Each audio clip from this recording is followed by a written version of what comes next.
మనం పొద్దున్న లేవగానే పేస్ట్ తీసి పళ్ళు తెల్లగా అవ్వాలని చక్కగా ఇలా గట్టిగా నొక్కుతూ ఇలా మొత్తం బ్రష్ అంతా ఇలా వేసుకుంటాం కదండి.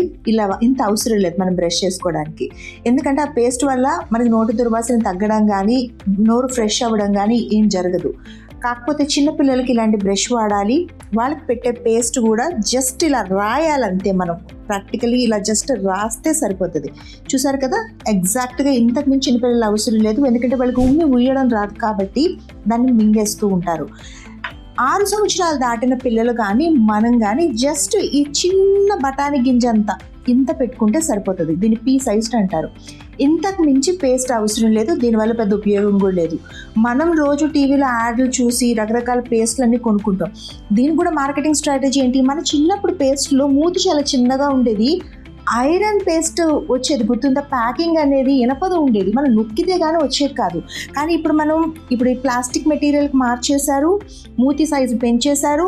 మనకి టీవీలో ప్రతి నిమిషానికి ఒకసారి పేస్ట్ పెట్టేసి బ్రష్ నిండా అది ఇలా తోమితే మీ పళ్ళు తెల్లగా అవుతాయి, ఇలా తోమితే మీ పళ్ళు తెల్లగా అవుతాయి అని చెప్తున్నారు. అవన్నీ అవసరం లేదండి. అది కేవలం మార్కెటింగ్ స్ట్రాటజీ మాత్రమే. చిన్నపిల్లలకైతే ఇంత, మనకైతే ఇంత, ఇది సరిపోతుంది. Thank you.